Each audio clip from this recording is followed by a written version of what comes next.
Hey, what's going on YouTube? Donnie coming to you live today from Motorland SP Japan. Today we're going to be testing out the 1JZ S13 I just finished up. You guys have been following on the Facebook. Just finished up the swap and everything. Kind of been busy with the No Name Heroes and also D1 event, so kind of got pushed to the back, but I did go ahead and finish it up.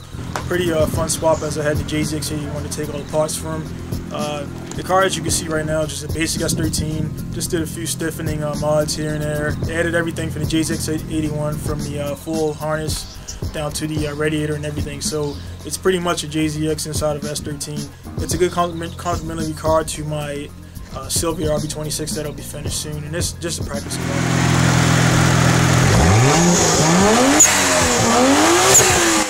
Today's primary objective was to shake down a car and make sure everything was good to go with the swap. It was pretty much a plug-and-play swap, but still just checking, making sure all the hoses and everything was tight and good to go. Had no issues the whole day. Cooling was awesome with the hydro fan. The suspension definitely was busted. The tires and everything wasn't up the car. Pretty much had a roller on it and just went out there and just tested it a little bit, didn't push it too hard. And definitely looking forward to how it will respond once I put the Zinky suspension on it, Zinky arms, and this all, you know, to make it a little bit better, because I want it to be as close to my my Sylvia.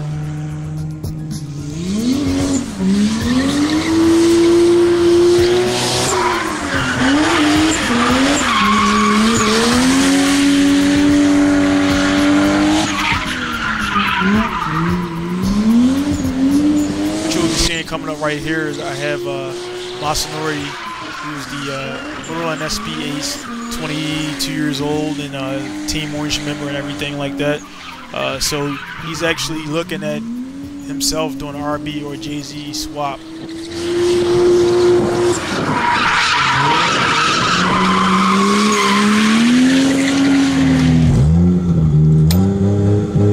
Masanori check baga kuruma.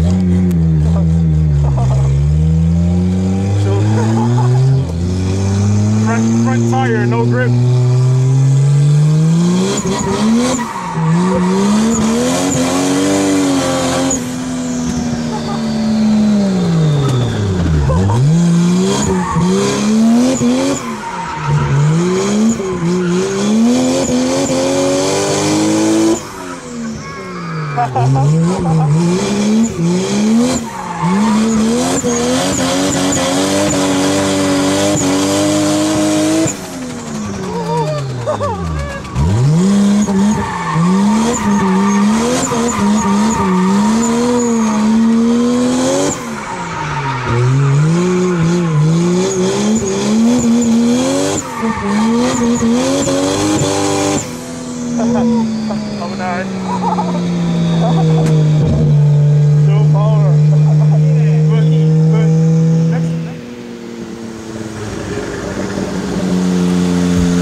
I got some questions. Been away for a long time, and I don't remember the last time I actually did one of these questioning videos. Right, the first question I got is from Michael Miranda from Malada, Massachusetts. Michael asks, of all the glorified D1 drivers, past and present, who's the coolest you've met? That's actually a pretty hard question to answer. I've been here nearly 8 years, and I've due to hanging out at Ibisu, you run into the who's who are drifting all the time, and you drift, you know, side by side with them in some of their lower level comp cars or missiles or whatever.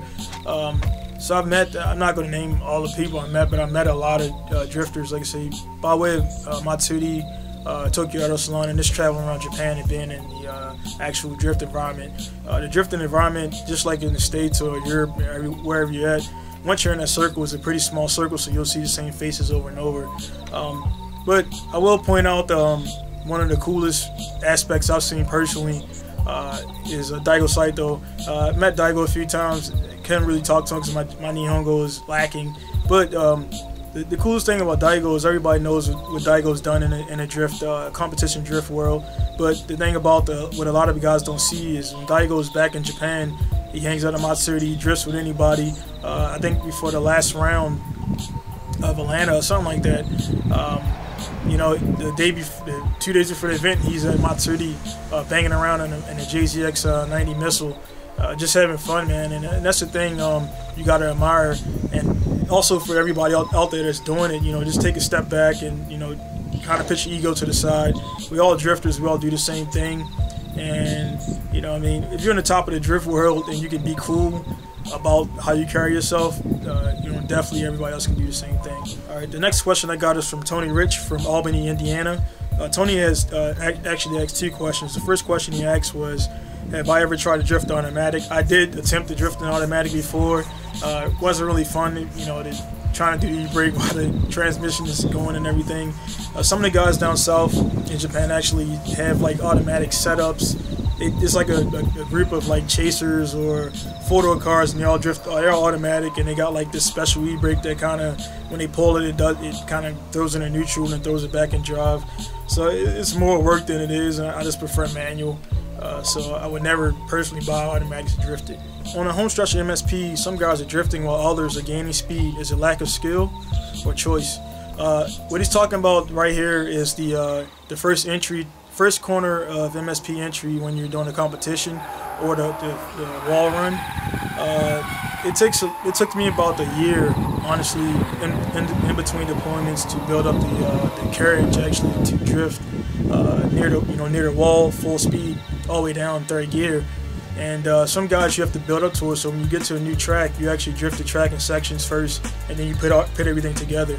So some guys that you see that are coming, that are going around the first corner, straightening up, and then drifting, initiating towards the wall, they're just kind of putting everything together, and then later on you'll see them connect all 3 stages, the beginning, midpoint, and the end. Just like any track, like for example Minami, if you screw up at the top of Minami, your whole run is trash.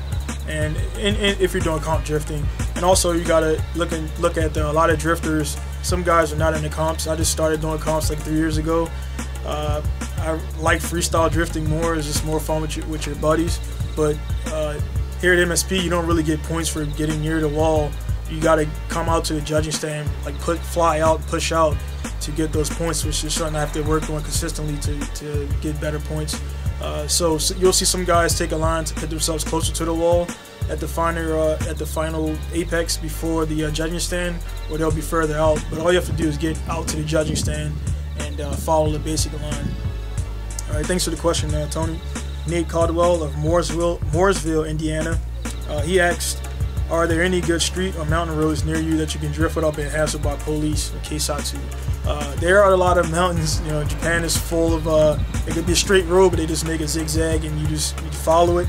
A lot of nice roads here. I'm not gonna BS you guys to say I didn't drift toge. Yeah, I drifted toge. I started street racing like everybody, pretty much most people, back in 1999. So I did a lot of street stuff, street drifting and things back in the States. When I got to Japan, you know, it's full-blown tracks everywhere, so I really didn't have the need or urge to go to the streets. Yeah, I did visit a lot of the Zeroyan or drag racing and participated in some of it, and even some toge. But now with my affiliations and some of the sponsors and partners I have, the last thing I need is to be busted by the Japanese cops, get a huge fine, and risk being kicked out of Japan. So there is a lot of streets, a lot of mountain roads where you can go, you know, and do what you got to do without the cops being involved. But it's just a big risk. If you crash, hit some property, you know, you're paying 10 grand, 15 grand out of pocket, and you got to do some jail time or lose your license. And not to mention if you're associated with Drift Muscle, D1, or any of the, you know, the higher names in the drifting comps, you're probably going to be banned from that also. So hope that answered your questions, guys. And like I say, be sure to drop me questions on Facebook, inbox Facebook on my Pink Ranger page, and also YouTube messages, or actually comment on the video itself, and I'll be sure the next time to answer your question. Thank you guys. Pink Ranger out.